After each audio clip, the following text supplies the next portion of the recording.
estão acompanhando a série como um todo, nós estamos fazendo uma série em Apocalipse. E estamos expondo versículo por versículo do livro, no intuito de aprendermos um pouco mais com esta carta, qual é a sua finalidade, qual é o seu propósito, por que esse livro que muitas vezes parece tão confuso e assustador está na Bíblia, qual é o propósito dele para a igreja, né, do nosso século.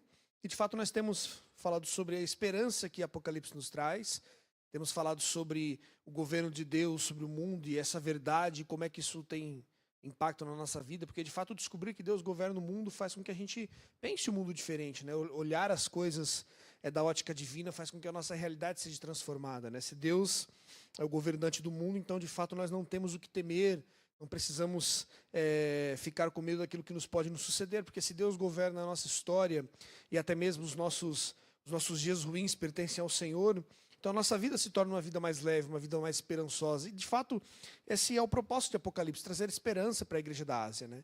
A grande frase de Apocalipse que vai se repetir por várias vezes, de fato é essa ideia do triunfo do testemunho, né? Que João está tentando dizer para os irmãos da Ásia, é que eles deveriam ser fiéis testemunhas de Cristo Jesus, que eles deveriam temer a Deus e se manterem firmes no testemunho, porque se eles forem fiéis testemunhas de Deus, com certeza eles passariam a eternidade diante daquele que de fato é a maior testemunha, né? Que é Cristo Jesus.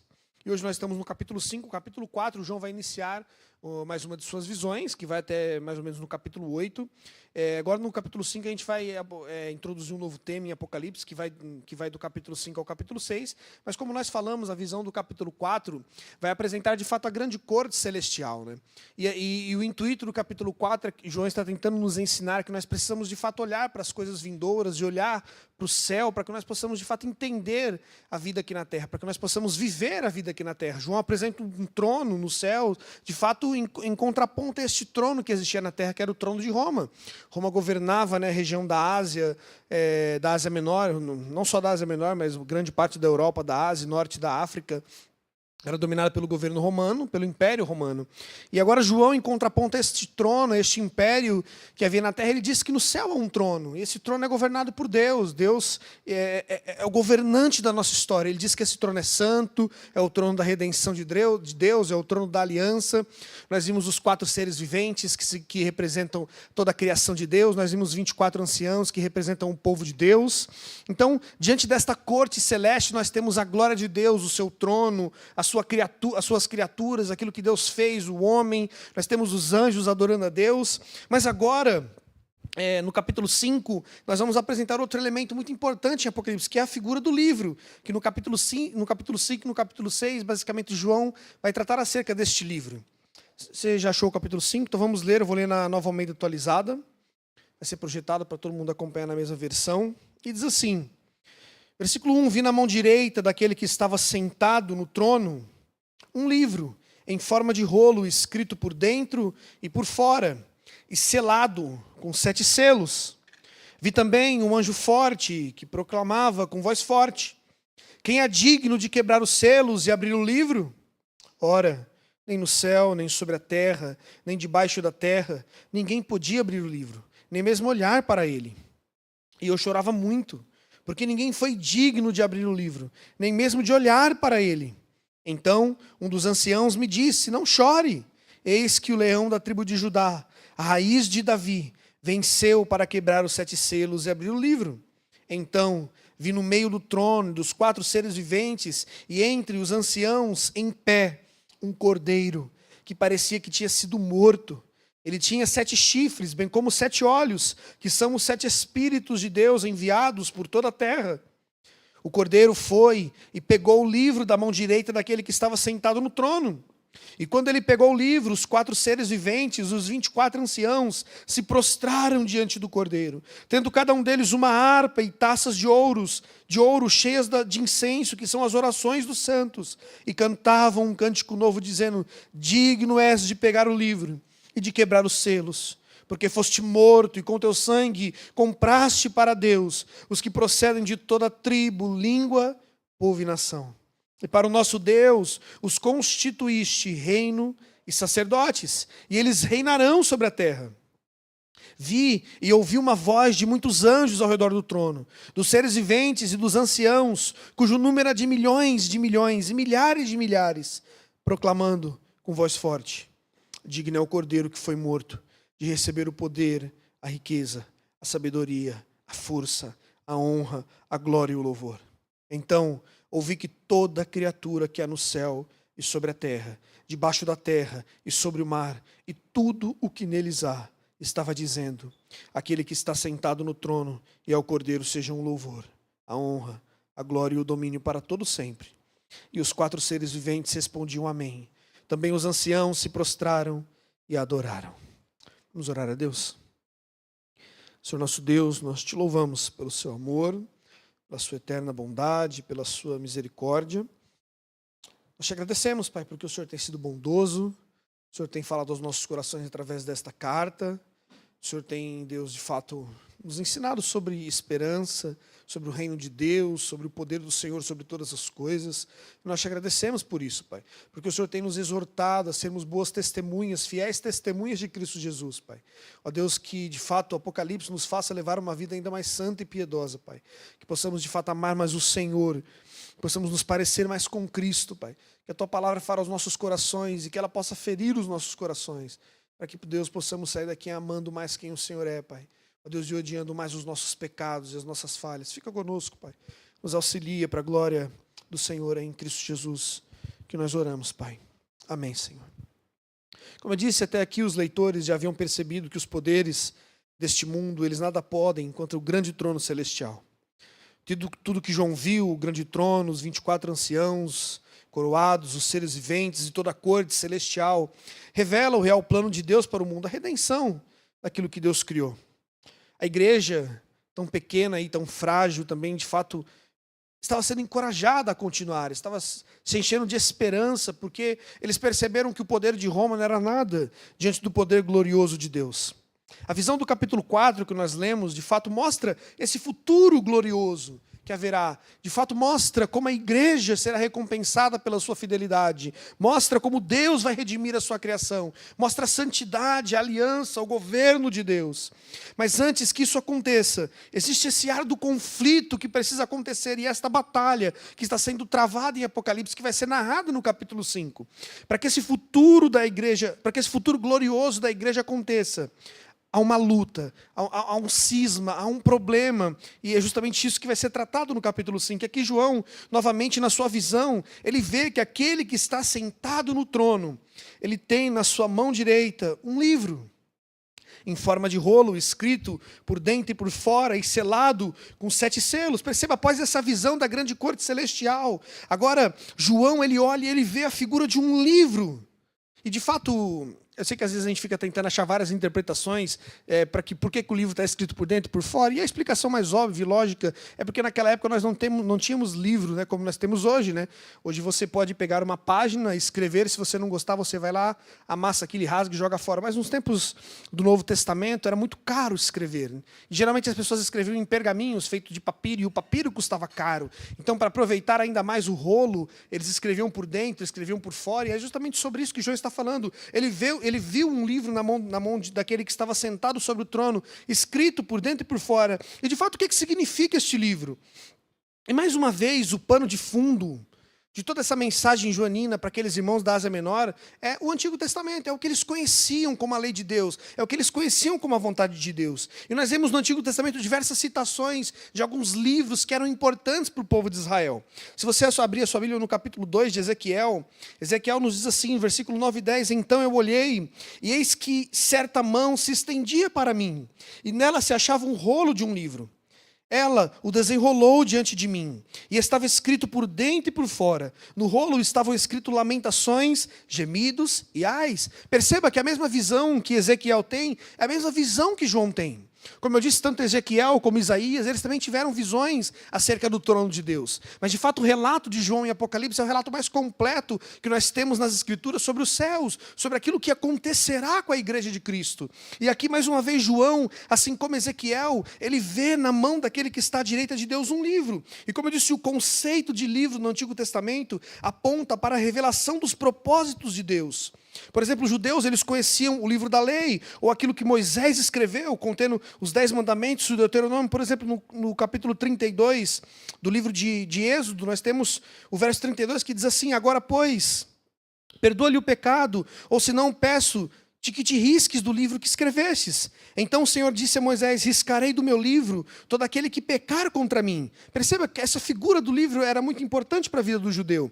Nós temos, como eu disse, a lei de Moisés, que foi dada ao povo como forma de livro. Então eles pegaram aquela lei, que eram os mandamentos do Senhor, que ditava a forma como o povo vivia. Aqui no capítulo 32, que nós lemos de Êxodo, nós também vemos a figura de outro livro, que parece aqui ser um livro dos escolhidos de Deus, a ponto de que Moisés diz ao Senhor: perdoa os pecados, ou se não, tira o meu nome do livro da vida. Então o Senhor responde a Moisés: eu riscarei do livro todo aquele que pecar contra mim. Então perceba, nós temos o livro da lei, agora nós temos uma espécie de um livro dos viventes, ou daqueles que pecaram contra o Senhor e daqueles que não pecaram. Em Jeremias, mais uma vez, nós vemos também essa figura do livro, onde Deus ordena que Jeremias escreva com as sentenças proferidas por Deus contra o povo, contra Judá. E no capítulo 36 de Jeremias, nós temos no versículo 2 escrito assim: no 4º ano do reinado de Joaquim, filho de Josias, rei de Judá, estas palavras do Senhor veio a Jeremias. E Deus disse a Jeremias: Jeremias, pegue um rolo, um livro, e escreva nele todas as palavras que falei a você contra Israel, contra Judá e contra todas as nações, desde o dia em que comecei a falar com você, nos dias de Josias, até hoje. Ou seja, que nós temos mais uma vez a figura de um livro que Deus, que seria de fato o compêndio de revelações e de profecias que Deus havia dado a Jeremias, que eram profecias de fato contra Judá, que se perderam. O povo de Deus havia de fato esquecido do Senhor, e agora Jeremias escreve este livro com a finalidade de mostrar de que Deus estava indignado com o seu povo. Ou seja, Deus estava proferindo duras sentenças ao seu povo por meio de um livro. No livro de Daniel também nós temos mais uma vez essa figura do livro. Daniel, capítulo 12, versículo 4 diz assim: quanto a você, Daniel, encerre as palavras e cele o livro, até o tempo do fim. Muitos correrão de um lado para o outro, e o saber se multiplicará. Perceba, ao final do livro de Daniel, a ordem de Deus para Daniel é dizer: Daniel, encerre estas palavras, escreva este livro e cele este livro. De fato, Deus estava dizendo: Daniel, aquilo que eu tenho dito a você, eu quero que seja selado, porque de fato Deus estava mostrando os decretos de Deus e os propósitos de Deus a Daniel. E agora, com base nesses diversos textos que nós lemos de Ezequiel, Êxodo, Jeremias, Daniel, de fato fica evidente para a gente que no Antigo Testamento, essa ideia de livro tinha de fato a ideia das revelações dos decretos de Deus para o seu povo. E não só para o povo de Deus, mas da vontade de Deus para os inimigos do povo de Deus, da vontade de Deus para o mundo que Deus criou. Ou seja, quando João diz que ele viu na mão direita daquele que estava sentado sobre um trono um livro ou um rolo escrito por dentro e por fora, João está dizendo que de fato aquele livro era o livro dos decretos de Deus. Aquilo que Deus faria, a sua obra, tudo aquilo que Deus de fato gostaria de fazer. Perceba, João ele vê esse livro com esse registro de todas as decisões divinas para o mundo, em especial para a sua igreja. De fato, esse livro é o livro que contém todas as coisas que deveriam acontecer. Você lembra que Apocalipse está sempre repetindo essa frase? Das coisas que deveriam acontecer. E de fato o que João está vendo naquele livro é o livro destas coisas que deveriam acontecer. E qual que é o problema? O problema é que esse livro está fechado, esse livro está selado. E este é o grande problema do capítulo 5. É por isso que João chora, é por isso que João se entristece, porque parece que as revelações de Deus, o plano de Deus não vai acontecer. Por quê? Porque esse livro está selado. Esse é o grande cisma, é o grande motivo da tristeza do coração de João, porque ele olha e ele vê que de fato as revelações e os propósitos, tudo aquilo que Deus tem a dizer ao seu povo, tudo aquilo que deve acontecer com o seu povo, parece que de fato não vai acontecer. Perceba, João ele se entristece e ele diz que nem no céu e nem na terra e nem debaixo da terra havia alguém que podia abrir aquele livro. Então ele diz: eu chorava muito, porque ninguém foi achado digno de achar o livro. Como eu disse, havia um problema. Este livro dos decretos de Deus estava selado, e algo precisava acontecer para que a história divina se cumprisse. E pior do que o fato do livro estar selado, é que João não vê uma resposta para aquilo, porque João diz que ele olha, e nem sobre o céu, nem sobre a terra, e nem debaixo da terra havia alguém digno de abrir aquele livro. E aqui é mais um problema. Primeiro João começa dizendo que nem nos céus. Quem é que estava no céu, segundo a visão de João? Os seres viventes, que representam a criação de Deus. Os 24 anciãos, que representam o povo de Deus. Nós temos a figura dos serafins, dos anjos, que eram puros. E que eles estavam também nos céus. Mas perceba que João, ele olha e ele vê que nem nos céus havia alguém digno de abrir o livro. Nem mesmo os anjos, que eram puros, eram dignos de abrir este livro, de cumprir esta obra. E é por isso que João chora. E ele também vê que sobre a terra não havia ninguém que podia abrir aquele livro. Agora perceba comigo, se no céu não tinha ninguém puro o suficiente para abrir o livro, quanto mais na terra. E quem que habita na terra? Nós. E quanto mais abaixo da terra, provavelmente que João está fazendo uma inferência àqueles que foram condenados, ou até mesmo os anjos que foram castigados eternamente. Então não tem no céu, não tem na terra, não tem abaixo da terra. Parece que não tem problema, não tem solução para o problema de João. E qual que é o problema? O livro está fechado. E pior do que o livro estar fechado, e o fato de João chorar muito se deve, de fato, a essa ideia de que não havia ninguém que podia resolver esse problema. João não encontrou em lugar nenhum alguém que poderia de fato resolver o problema e abrir o livro. Perceba os decretos de Deus, a vontade de Deus, tudo aquilo que Deus pretendia fazer com a sua igreja, tudo aquilo que Deus pretendia fazer com os inimigos da igreja, tudo aquilo que Deus pretendia fazer com a criação, parece que está impedido de acontecer porque ninguém pode resolver o problema entre Deus e o homem. E é por isso que João chora muito. Porque lembra da visão do capítulo 4, onde João vê a igreja, o povo de Deus, a criação redimida, restaurada, a perfeita harmonia que existirá entre Deus e os homens. João se alegra com tudo aquilo, mas agora, para que aquilo aconteça, para que aquilo possa se cumprir, os decretos de Deus precisam se cumprir, mas os decretos de Deus, para João, na figura de um livro, agora está selado. E aquilo que ele narra no capítulo 4 parece que não vai se cumprir.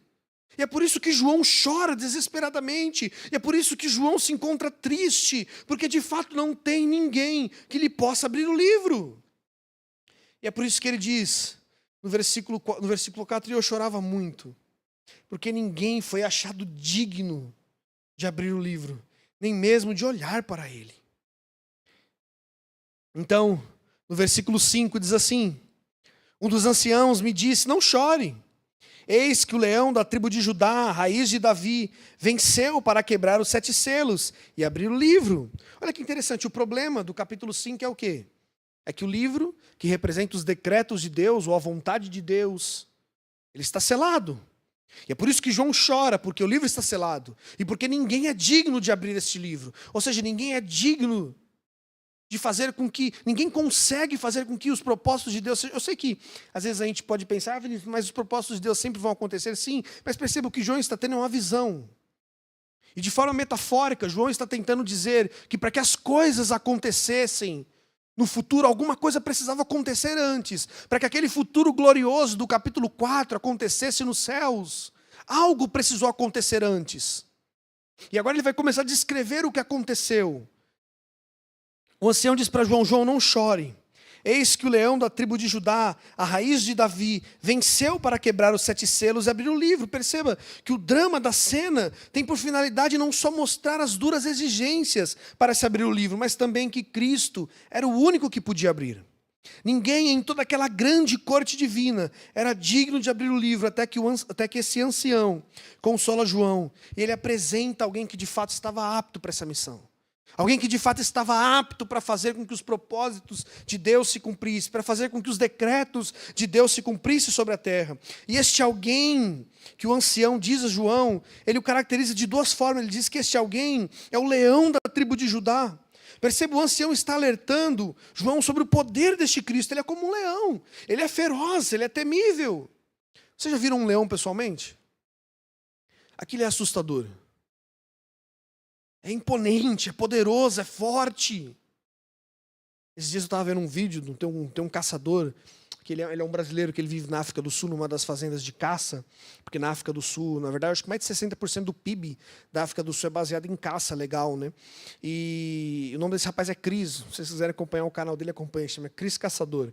E eles estavam caçando um leão, é muito bizarra a cena, e eles se posicionaram a mais ou menos uns 50 metros do leão, que já não é uma coisa muito sábia, né, de se fazer.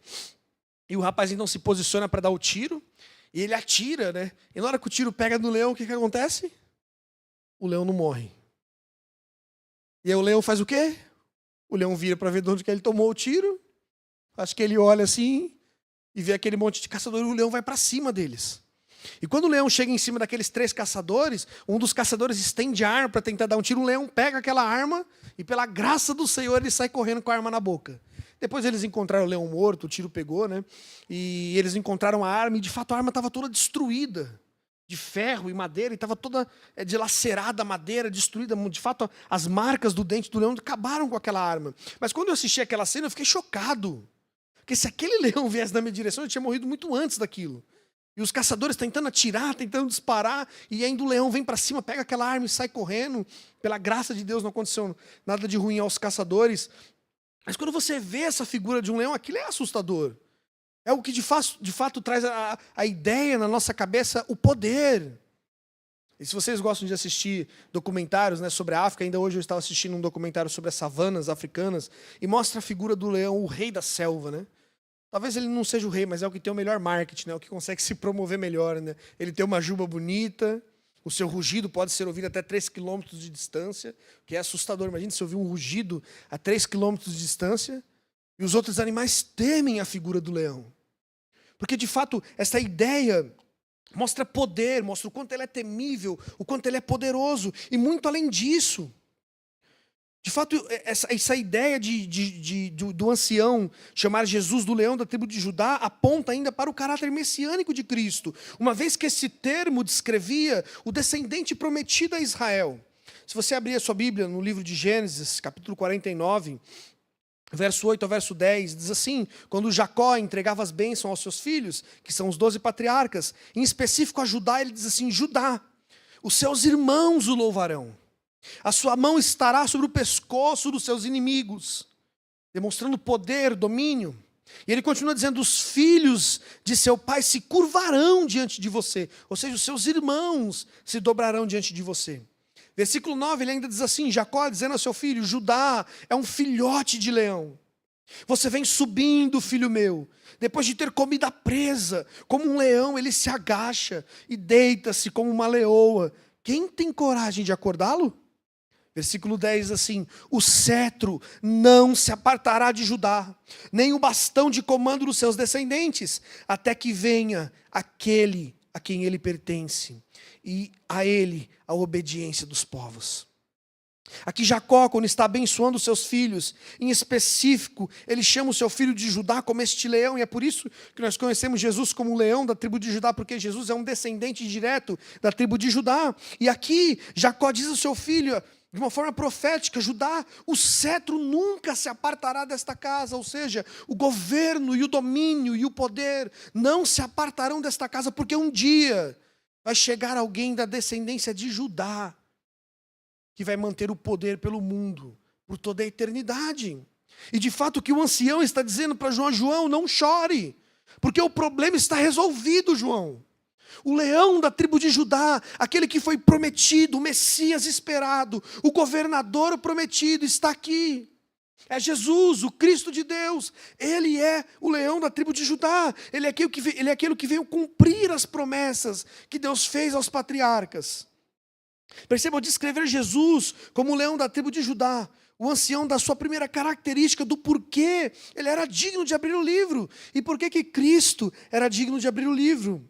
Porque ele era o Messias prometido. Em segundo lugar, ele chama Jesus da raiz de Davi. E esse outro título é dado a Cristo. Esse outro título que é dado a Cristo, ele é oriundo do conceito messiânico que nós temos no livro de Isaías. No capítulo 11, quando Isaías profetiza acerca da restauração do povo que sairia do cativeiro babilônico. Abra sua Bíblia em Isaías capítulo 11, do verso 1 ao verso 12. Olha que texto maravilhoso. Diz assim: do tronco de Jessé sairá um rebento, e de suas raízes brotará um renovo. Repousará sobre ele o Espírito do Senhor, o Espírito de sabedoria e de entendimento, o Espírito de conselho e de fortaleza, o Espírito de conhecimento e de temor do Senhor. Versículo 3, assim: ele terá o seu prazer no temor do Senhor, não julgará segundo a aparência, nem decidirá pelo que ouviu dizer, mas ele julgará com justiça os pobres, e decidirá com equidade a favor dos mansos da terra. Ele castigará a terra com a vara de sua boca, e com o sopro dos seus lábios ele matará o perverso. Isso aqui é Isaías.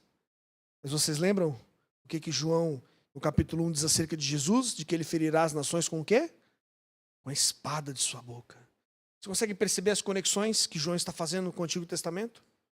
Quando o Apocalipse diz que ele é a raiz de Davi, o que esse povo que está lendo esta carta tem em mente é justamente isso. Versículo 5 diz assim: o cinto dele será a justiça, e a verdade será a faixa na sua cintura. Versículo 6, o lobo habitará com o cordeiro. Lembram do capítulo 4, quando nós falamos que a criação de Deus vai viver em perfeita harmonia com aquilo que Deus fez? Olha o que Isaías está dizendo, que o lobo habitará com o cordeiro, a caça e o caçador. O leopardo se deitará junto do cabrito, o bezerro, o leão novo e o novilho gordo andarão juntos, e um pequenino os guiará. A vaca e a ursa pastarão juntas, e as suas crias juntas se deitarão, e o leão comerá palha como boi. A criança de peito brincará sobre a toca da cobra, e o já desmamado meterá a mão no ninho da serpente. Não se fará mal, nem dano algum em todo o meu santo monte, porque a terra se encherá do conhecimento do Senhor, como as águas cobrem o mar de Israel. Naquele dia, a raiz de Jessé estará posta por estandarte dos povos. As nações recorrerão a ela, e a glória será a sua morada. Naquele dia, o Senhor tornará a estender a mão para resgatar o resto do seu povo, que for deixado da Assíria, do Egito, de Patros, da Etiópia, de Elão, de Sinar, de Ramate e das terras do mar. Levantará um estandarte para as nações, ajuntará os desterrados de Israel e recolherá os dispersos de Judá desde os 4 cantos da terra. Você consegue perceber que aquilo que Isaías havia profetizado há milhares de anos atrás, agora nós vemos o cumprimento na visão de João? Esta harmonia que haverá nessa nova criação de Deus, entre aquilo que Deus criou e Deus. A redenção de todas as coisas, de fato é isso que João está vendo. E quando ele descreve Cristo como a raiz de Davi, ele está dizendo que ele é aquele prometido, o rebento de Jessé, aquele que viria da linhagem real e governaria para sempre, mas diferente de Roma. Ele governaria com justiça, com equidade, com mansidão. O seu governo é um governo bom. No governo deste Cristo existe harmonia, existe paz, não só de homem para com homem, mas existe paz do homem para com a natureza criada de Deus. Ou seja, a redenção de todas as coisas. A harmonia eterna entre Deus e as suas paixões, que é o homem e a criação. Perceba que fantástico aquilo que nós vemos em Apocalipse. João está descrevendo, na verdade o ancião está dizendo para João na visão: João, fique tranquilo, o leão da tribo de Judá, a raiz de Davi.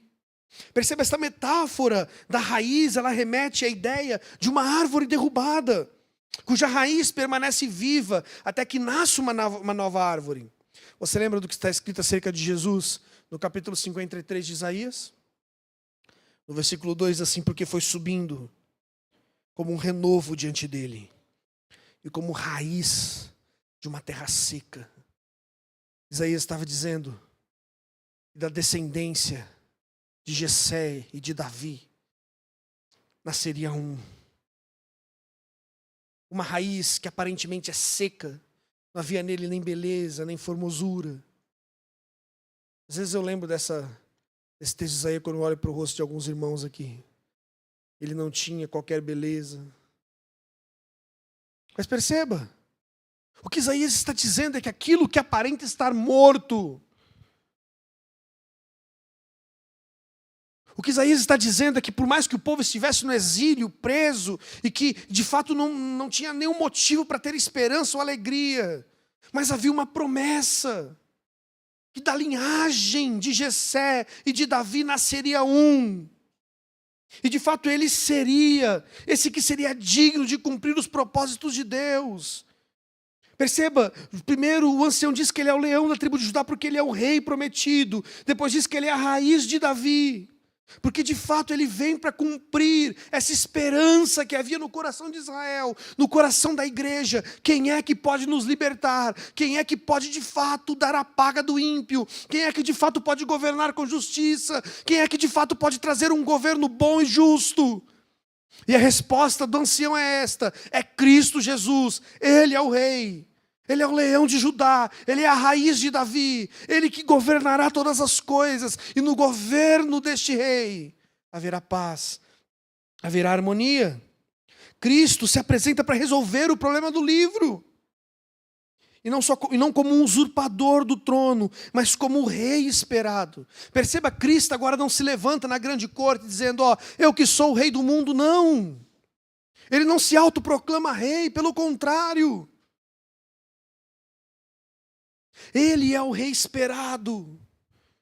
Todas as promessas, tudo aquilo que nós lemos no Antigo Testamento, todas estas coisas apontavam para este grande rei que viria.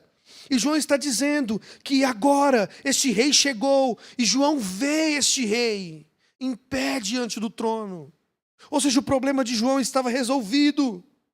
Alguém digno de abrir o livro, alguém digno de cumprir os desígnios de Deus.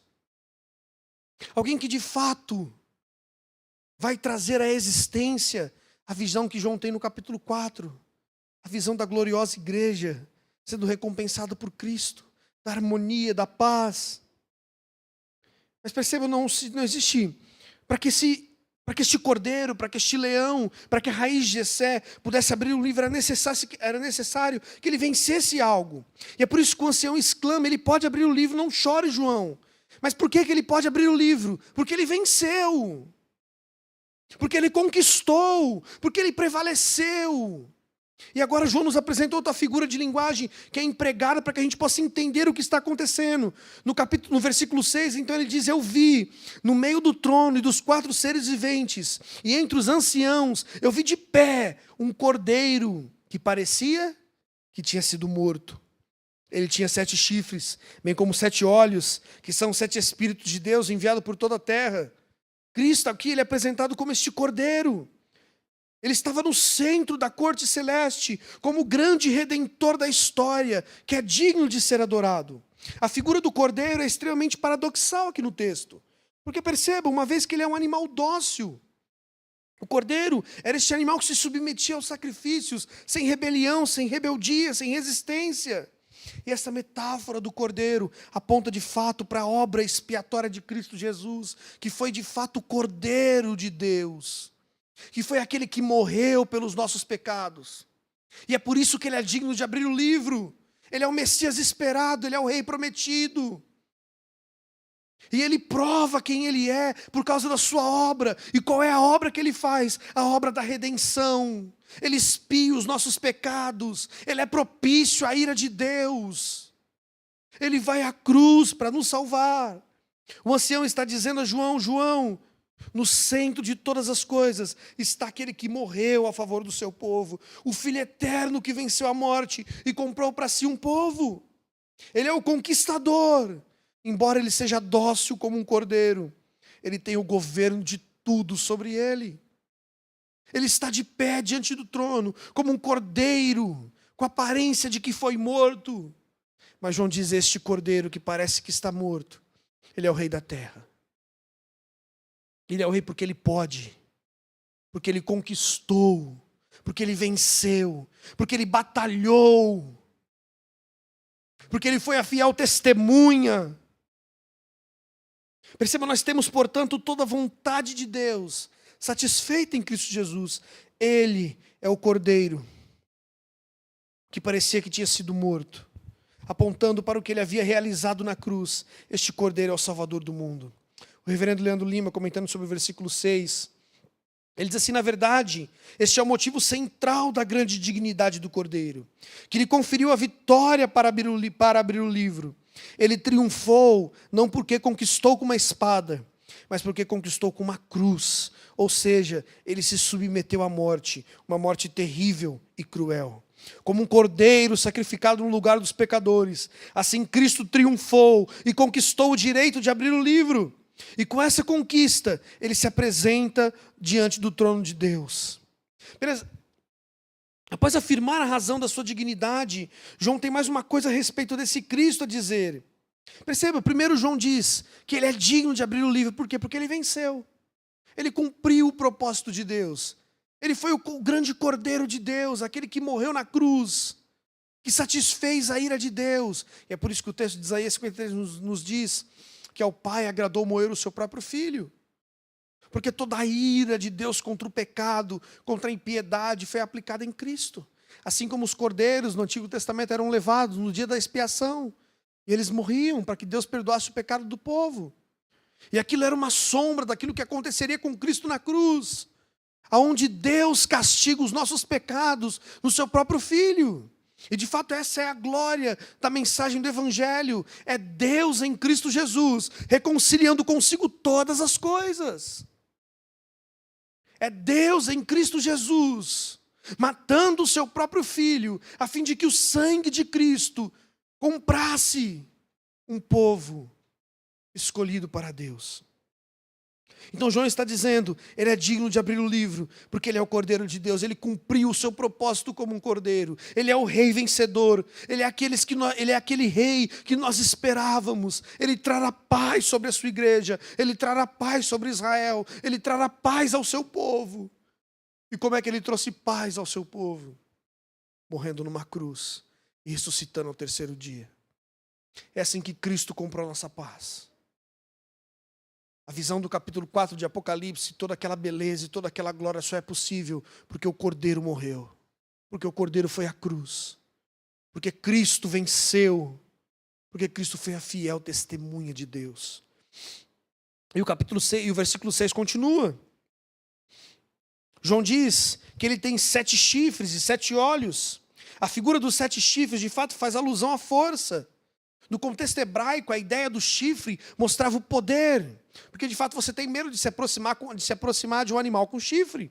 Uma vez quando eu morava em Luanda, eu lembro que a gente estava no CTG, que é um centro de tradições gaúchas, e tinha um rapaz lá, chamado Bal. Ele era peão, né? Ele montou muito tempo em Barretos, ele era peão de cavalo. E os filhos dele eram uma coisa admirável, assim, o Daniel, um menininho pequenininho, devia ter uns 6, 7 anos, não sei se a mãe lembra dele. Mas o Daniel, se ele visse um boi, ele pulava para cima, ele montava nos bezerros e saía pulando para cima e para baixo. E um dia eu lembro que eu fui no CTG, e o Bal falou, Vinícius, eu tenho que pegar um gado ali para trazer para dentro, né, para botar para dentro da cocheira, do curral, sei lá como é que chama direito, eu não sei se vocês podem perceber que eu não sou um cara do sítio, né. E eu falei, Bal, ele falou, você pode me ajudar? Eu falei, posso, naquilo que for possível, né. Talvez se eu indicar o caminho aqui, o boi vai para o caminho que eu mandar, né. E aí o Bal traçou um plano brilhante, que na cabeça dele funcionaria. Era um terreno bem grande assim. Ele falou, isso vai ficar bem aqui na porta, que é por onde os bois vão passar, né? Aí quando os bois vindo correndo, você vai abrir a porta, eles passam, e você fez seu papel, né? E na cabeça dele, eu entendia muito do assunto e ia ajudar, né? Então ele foi lá, cercou, tinha uns 20 bois. Ele foi lá, cercou os bois assim, e começou a andar de cavalo atrás dos bois, e os bois vieram correndo na minha direção. Eu fiquei pensando, algo errado não está certo, né? Eu fiquei olhando aqueles bois correndo, fiquei pensando, como é que eles sabem que eles têm que entrar no portão e não tem que bater em mim, por exemplo? Como é que eles sabem que isso é um portão? Eles não sabem. Então, assim, a probabilidade deles errarem e me acertarem é muito grande. E eu estava parado ali, o Bal falou, não, fica aí porque eles vão ter medo de você, eles vão desviar para o portão. Eu falei, aquilo foi mexendo de coragem, né? E eu fiquei ali, o Bal falou, não, fica parado. E eu fiquei parado olhando para aqueles bois, só que eles não me respeitavam. Em momento algum eles demonstraram respeito, né? E quando eles estavam mais ou menos uns 30 metros de mim, assim, eu pulei para o outro lado da cerca e saí correndo. E aí os bois voltaram lá para o meio do pasto, o Bal ficou bravo. Por que você saiu? Eu falei, Bal, você tá louco? Se esses bois pularem em cima de mim, aqueles chifres enormes, fiquei, mas imagina se aquilo me acerta. Aquilo é assustador, às vezes não precisa nem ser um boi, né? Você vê um carneiro que já tem chifre, né? Às vezes ele bate, já tomou uma cabeçada de um carneiro. Sabe, aquilo causa assombro e medo, né? E na verdade, para a cultura hebraica, a ideia da figura do chifre representava o poder. Então, quando João ele diz que ele tem os 7 chifres em sua cabeça, que esse cordeiro tem 7 chifres, lembra do que nós temos em Apocalipse? Toda vez que uma coisa aparece por 7 vezes em Apocalipse, o que isso significa? A completude daquilo, ou a totalidade daquilo. Ou seja, quando João ele diz que ele viu que este cordeiro tinha 7 chifres, o que isso significa? Que este cordeiro tinha todo o poder. De que este cordeiro era temível. De que o poder e o governo repousava sobre ele. De que ele governava todas as coisas. Ele é o Todo-Poderoso. João está sendo lembrado que o Cristo que venceu, que ascendeu aos céus, agora tem o governo de todas as coisas sobre ele. Ele é o rei do mundo. Eu sei que muitas vezes a gente não vive como se Cristo fosse o rei do mundo. Eu sei que muitas vezes a gente vive como se nós governássemos a nossa vida, como se o nosso patrão governasse a nossa vida, como se os nossos sonhos, projetos, faculdade, sei lá, qualquer coisa governasse a nossa vida. E a gente esquece que o mundo, a história, todas as coisas são governadas por esse Cordeiro que venceu. João está dizendo que ele é todo-poderoso. E perceba, João também está dizendo que ele é onisciente. Quando João diz que este cordeiro tinha 7 olhos, dando a ideia de que ele enxergava tudo. Ele via todas as coisas que estavam acontecendo. Ele sondava todas as coisas. Ele sabia de todas as coisas. E de que nele repousavam os 7 espíritos de Deus, que estavam em todos os cantos da terra. Ou seja, primeiro João está dizendo que ele é poderoso, que ele sabe de tudo e de que ele está em todos os lugares. E como é que Cristo é tão poderoso assim? Como é que Cristo tem o governo de todas as coisas? Como é que ele é este rei que governa tudo com equidade? João está dizendo porque ele venceu. Ele foi para a cruz e venceu. Lembra a máxima do livro de Apocalipse? Ele foi a fiel testemunha. E como fiel testemunha, ele é digno. Então, versículo 7. Diz assim, então o cordeiro foi e pegou o livro da mão direita daquele que estava sentado no trono. É muita audácia, né? Imagina, você vê essa cena? O grande trono de Deus. Deus assentado no trono. Como João narra no capítulo 4, que quando ele fala sobre a pedra da jaspe, o trono era branco. Ou seja, trazendo a ideia de que Deus é santo. Mas agora ele diz que o cordeiro se levantou, ele estava de pé, dando a ideia de que ele estava reivindicando aquilo que era de direito seu. Ele venceu a morte. E agora ele vai, e ele pega da mão direita daquele que estava sentado no trono do livro, porque ele é digno de abrir este livro. E no versículo 8 diz assim, quando ele pegou o livro, os 4 seres viventes e os 24 anciãos se prostraram diante do cordeiro. Você consegue entender que paradoxal é essa visão de João? Porque aqui nós temos a figura de um cordeiro, dócil, aparentemente frágil. Mas ele diz que este cordeiro, dentre todos os seres criados, no céu, na terra, abaixo da terra, mesmo diante dos serafins, dos querubins, ele é o único digno e que tem peito para ir diante do trono de Deus e tomar o livro da mão direita e abri-lo. E por quê que ele pode fazer isso? Porque ele é a fiel testemunha de Deus. Porque ele venceu. Porque ele cumpriu todo o plano de Deus. Porque ele cumpriu todo o propósito de Deus. Nossa, Azaf, você quase me matou do coração agora. Está falando de visões que a pouco eu olhei para cima, estou Azaf assim apoiado ali, falei, meu Deus.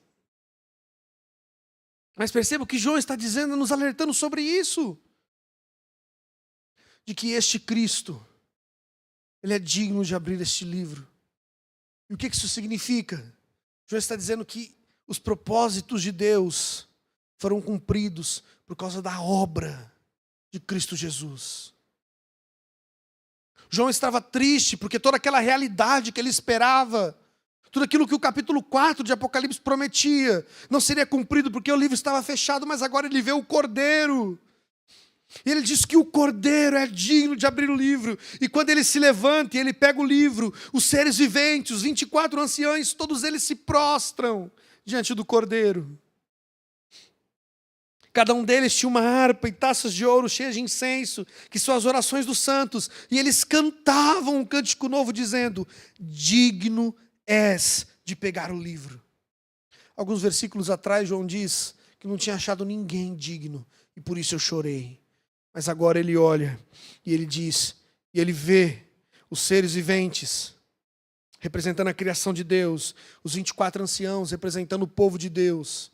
Agora eles estavam cantando um cântico novo, e esse cântico começava assim: digno és de pegar o livro e de quebrar os selos. Por quê?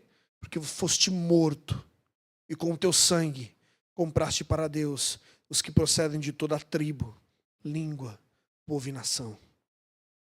E para o nosso Deus os constituíste reino, sacerdotes, e eles reinarão sobre a terra. Vi e ouvi uma voz de muitos anjos ao redor do trono, dos seres viventes e dos anciãos, cujo número era de milhões e milhares de milhares. Ou seja, a grande multidão dos salvos pelo sangue do Cordeiro. E todos proclamando em uma só voz: digno é o Cordeiro que foi morto de receber o poder, a riqueza, a sabedoria, a força, a honra, a glória e o louvor. Toda a criação, o exército dos salvos, todos eles cantavam em uma só voz: digno é esse Cordeiro. Ele venceu. Ele resolveu o problema. Aquilo que nos separava, aquela ponte, aquele abismo que existia entre Deus e os homens, foi resolvido pelo Cordeiro de Deus, que foi à cruz, de forma dócil, obediente, como uma testemunha fiel, que é fiel até a morte.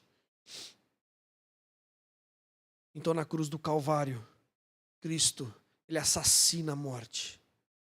Ele destrói o poder que a morte tinha sobre os crentes. Ele destrói o poder que a morte tinha sobre o mundo. É por isso que o que nós vemos em Apocalipse é a vida reinando. É a harmonia, é a paz.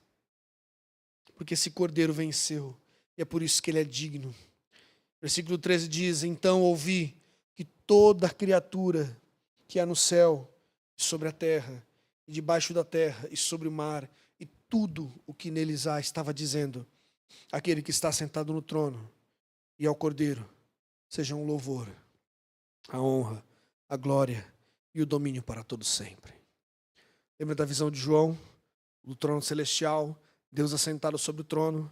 Agora João disse que aquele que está sentado sobre o trono, para ele e para o Cordeiro, sejam dados louvores. Porque o Cordeiro, fiel testemunha, venceu. E ele é digno. Porque Cristo foi uma fiel testemunha. Ele nos comprou a esperança. Ele nos comprou a eternidade. Perceba, Apocalipse não é sobre coisas absurdas que devem acontecer, ou revelações esdrúxulas e absurdas. Não é isso. Apocalipse é sobre esperança. João está dizendo que só é possível a eternidade.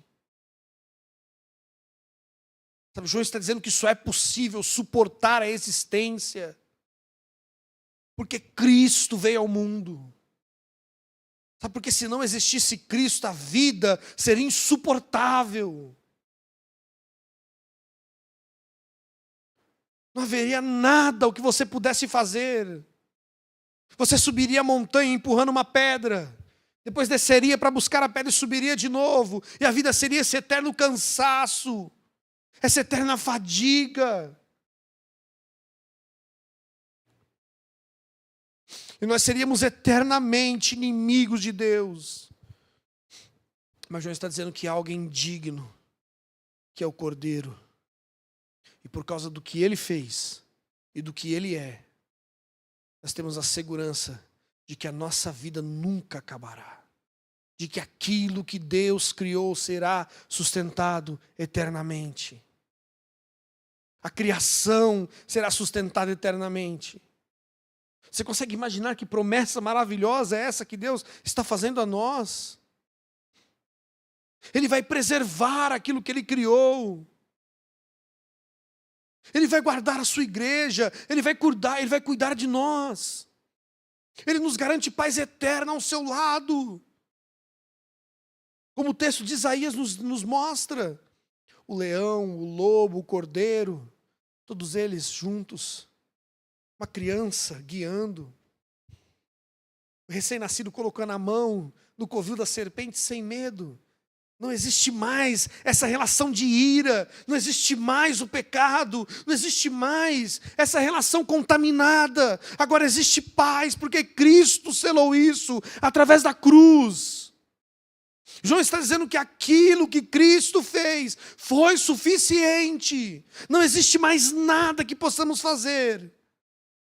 Somente confiar nesta obra de Cristo. Você não precisa subir a montanha, você não precisa passar 10 dias orando de jejum, você não precisa se bater, se cortar, não.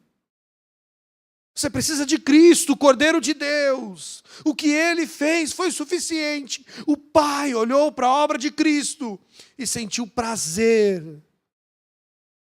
É por isso que Ele diz, esse é o meu Filho amado, eu tenho todo o meu prazer nele. Ele é a expressão máxima da bondade, do amor, da graça, da aliança de Deus com os homens. Por causa daquilo que Ele fez, a eternidade nos é assegurada. Somente por isso. Essa é a mensagem do Evangelho, nada mais do que isso. Somente por Cristo Jesus. É isso que João está dizendo. Ele olhou para todo mundo, para os céus, para aquilo que é da terra, abaixo da terra. Ele falou que ele só encontrou alguém, uma pessoa digna de cumprir os propósitos de Deus, Cristo Jesus. E nós vamos para o céu por causa disso, por causa de Cristo. É por isso que quando no capítulo 4 João diz que eles encontram o trono de Deus e eles veem o Cordeiro, o que os anciãos fazem? Eles tiram as suas coroas e fazem o quê? Depositam sobre o trono. A coroa é a recompensa que Deus dará as suas fiéis testemunhas. Mas quando as suas fiéis testemunhas chegam lá, o que eles percebem? Que eles só estão lá por causa do Cordeiro. Então eles tiram a sua coroa, depositam sobre o trono, em sinal de reconhecimento, de que tudo aquilo que eu fiz não valeu de nada. O que importa é a cruz de Cristo.